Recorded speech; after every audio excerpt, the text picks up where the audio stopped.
اور پھر اظہر سہیل سے میری شکایت کر دی۔ مجھے بلایا گیا، میں ایڈیٹر کے کمرے میں داخل ہوا تو اظہر سہیل ان کا کالم پڑھ رہے تھے اور اونچی آواز میں کہے لگا رہے تھے۔ وہ خود غالباً جوزا تھے اور اس دن ان کے خانے میں لکھا تھا: آپ آج اپنی بیگم سے لڑائی کی غلطی نہ کریں، آپ کو شدید مالی اور جسمانی نقصان ہو سکتا ہے۔ اظہر سہیل بار بار اونچی آواز میں یہ فقرہ پڑھتے تھے اور پھر قسم کھا کر کہتے تھے: پروفیسر یار، یہ پیشن گوئی 100% درست ہے۔ میری آج صبح بیوی سے لڑائی ہوئی، اس نے میرے پاؤں پر گلاس مار دیا، میں لنگڑا کر دفتر آیا ہوں۔ اس کے ساتھ اس نے میری جیب سے 2000 روپے بھی نکال لیے۔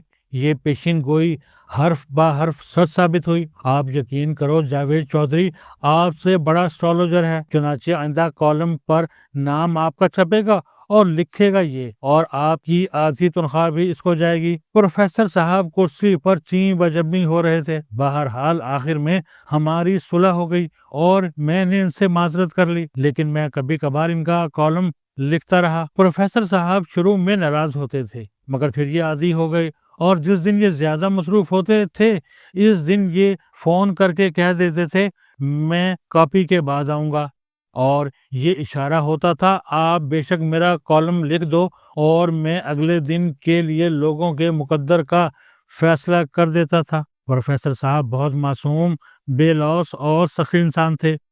یہ لوگوں سے فیس نہیں لے سکتے تھے اور یہ عادت ان کے انتقال تک جاری رہی۔ 1996 میں میاں نواز شریف دوسری مرتبہ وزیر اعظم بن گئے۔ اکبر علی بھٹی ان کی ہٹ لسٹ میں پہلے نمبر پر تھے، چنانچہ میاں صاحب نے آتے ہی انہیں بیلنے میں دے دیا۔ ان کا سارا کاروبار برباد ہو گیا، پاکستان اخبار بھی اجڑ گیا، آدھا اخبار مجیب الرحمان شامی صاحب کے پاس چلا گیا اور آدھا سردار خان نیازی کے قبضے میں۔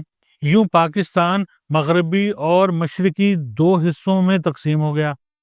میں اس سے قبل ہی پاکستان سے فارغ ہو گیا تھا۔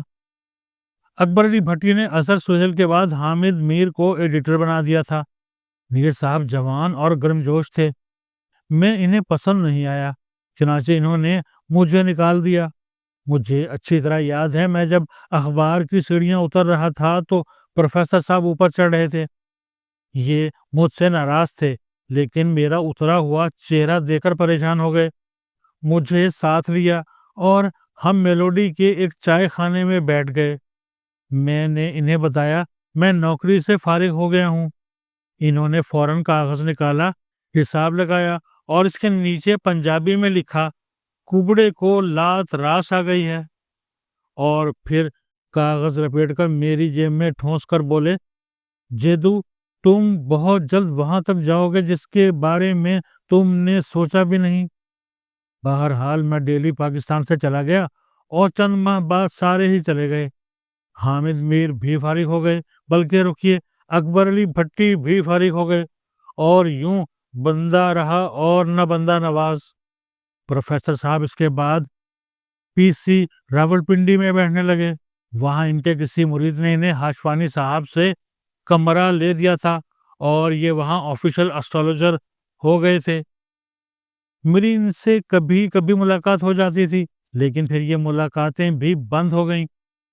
اس سال اپریل کے شروع میں طارق پیرزادہ صاحب کا فون آیا اور انہوں نے بتایا: پروفیسر صاحب میرے پاس ہیں اور یہ آپ سے ملنا چاہتے ہیں۔ میں نے فوراً ڈرائیور بھجوا کر انہیں پک کرا لیا۔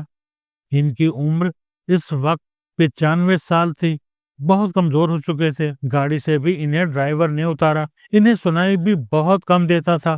مجھے منہ ان کے کان کے قریب لا کر بات کرنا پڑتی تھی یا پھر میں لکھ کر ان کے ساتھ بات کر رہا تھا۔ انہوں نے ایک اینکر کا نام لیا اور بتایا: میں اس کے ساتھ کام کر رہا ہوں، لیکن مجھے معاوضہ نہیں ملتا۔ میرے بہت سے پیسے ان کے ذمے ہیں، میری مالی صورتحال اچھی نہیں۔ میں چاہتا ہوں میں تمہارے ساتھ کام کروں، تم میرا بندوبست کر دو۔ میں نے ان کے گھٹنوں کو ہاتھ لگا کر عرض کیا: آپ 95 سال کے ہو گئے ہیں، یہ عمر کام کی نہیں۔ میں بھی آپ کا بیٹا ہوں، آپ میرے پاس شفٹ ہو جائیں، ہم سارا دن گپے ماریں گے اور باقی ساری ذمہ داریاں میری۔ یہ پوپلے منہ سے ہنسے اور بولے مجھے صرف نوکری چاہیے اور بس۔ میں نے ان سے وعدہ کر لیا۔ آخر میں ان سے پاکستان کے بارے میں سوال کیا۔ ان کا جواب حیران کن تھا۔ ان کا کہنا تھا اپریل کے آخر میں پاکستان پر بہت بڑا وار ہوگا، اور اگر اللہ تعالیٰ نے اس سے بچا لیا تو پھر 2027 میں خوفناک حملہ ہوگا۔ اگر پاکستان اس میں بھی بچ گیا تو پھر اسے کوئی خطرہ نہیں۔